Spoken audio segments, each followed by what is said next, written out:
There are 8 varnishes in the Matisse Mediums range. The 3 main reasons for using a varnish: firstly, a varnish will enhance the intensity or the brightness of many of the colours. The second reason is to either balance or correct sheen levels or change the sheen level to an artist's preference. And the third, and certainly probably one of the most important, is to actually protect the painting from UV light, from chemical attack just through the air, and also through physical attack. Varnishes will afford the painting quite a bit of protection.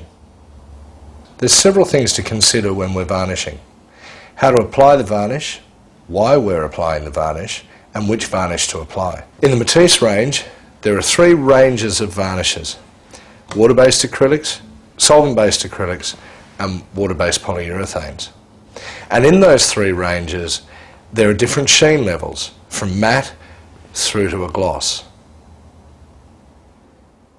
Sheen levels of the varnish. All varnishes, be they solvent-based, water-based, oil-based, all start life glossy. And as manufacturers, we add a matting agent to them. And indeed, the matte medium MM5 is just such that straight matting agent. Don't use the matting or the matte medium as a varnish. It's purely to be added to the paint to matte the paint down. Any of these varnishes, the matte or the satin, have matting agent in there. And the matting agent basically is a very fine material that's not discernible with the naked eye, that diffracts the light so that we perceive a lower sheen level because it's scattering the light rather than the light being reflected straight back to us, which is what we see with a gloss. If you put too many coats, and too many coats can be over 5 or 10 coats of matte varnish down, you'll be putting down so much of the matting agent that you might actually start to see a little bit of haziness.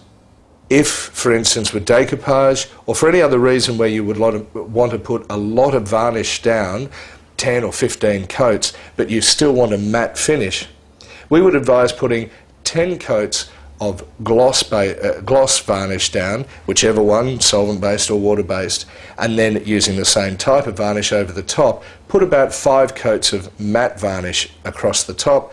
That will deaden the sheen right back, but still give you that thick varnish that you're after. And this way you won't cloud up the varnish by putting 15 coats of matte on, and hence 15 coats of matting agent. Right across the board with the different varnishes, when using the matte version of the varnish, you'll need to put at least 2 or 3 coats of that varnish down. You need a critical level of matting agent there to even the sheen out. And quite often people will just put 1 layer down or 1 coat down and it'll look a bit streaky. And that's because the matting agent varies, although only fractionally across the work, but it does vary. Once the 2nd and 3rd coat are put on, that evens it out and you've hit that critical level or critical mass of matting agent that's required to even the sheen up. We'll start by talking about the acrylic water-based varnishes. These varnishes are probably the most versatile, and these are an acrylic binder, much like the paint itself, but in varnish form, so it has no pigment and they're completely clear. They look milky in the container because of the difference in the refractive light index between acrylic and water. So when you first varnish them out or first paint them out, they will look milky.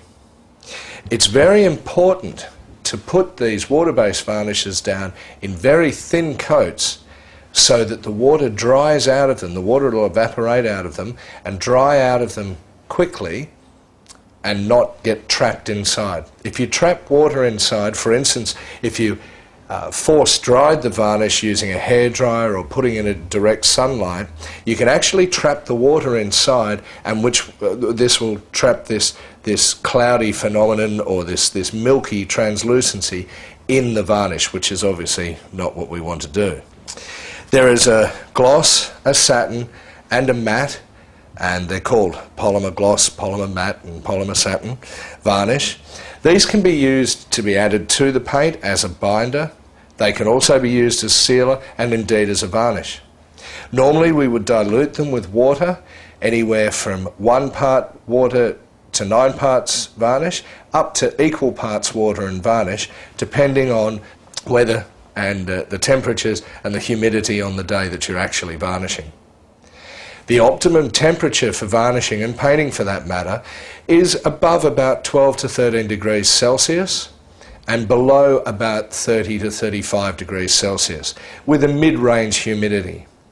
Be very careful on an extremely hot day or an extremely dry day, and of course on an extremely cold day or extremely humid day. And the reason being that if it's very hot or very dry, especially when you're varnishing, the water will tend to evaporate off quickly, and a little bit like hitting it with a hairdryer, you'll find that a skin will form and the water may get trapped inside. The same as if it's very humid or very cold, the water won't actually evaporate out and you'll form a skin again and it'll remain cloudy. It doesn't mean to say you can only varnish 2 or 3 days a year, but it's worth keeping in mind that the weather and the humidity will play a real part in when you actually can varnish. The water-based acrylic varnishes are also great for using as glues and over the top of prints for photo transfers or photocopy transfers and that sort of thing.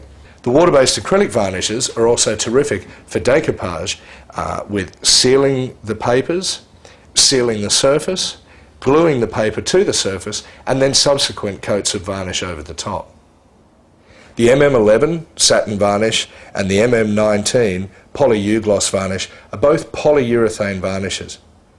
Very hard varnishes for utility items and also heat resistant. So ideal for placemats and teapot stands, for instance.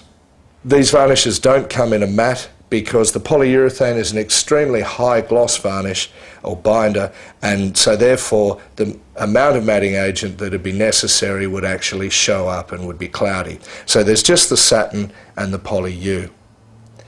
Don't use these varnishes on canvas as they're a little bit too hard, and certainly when they've been used over other brands of paint, sometimes a little bit of cracking shows up.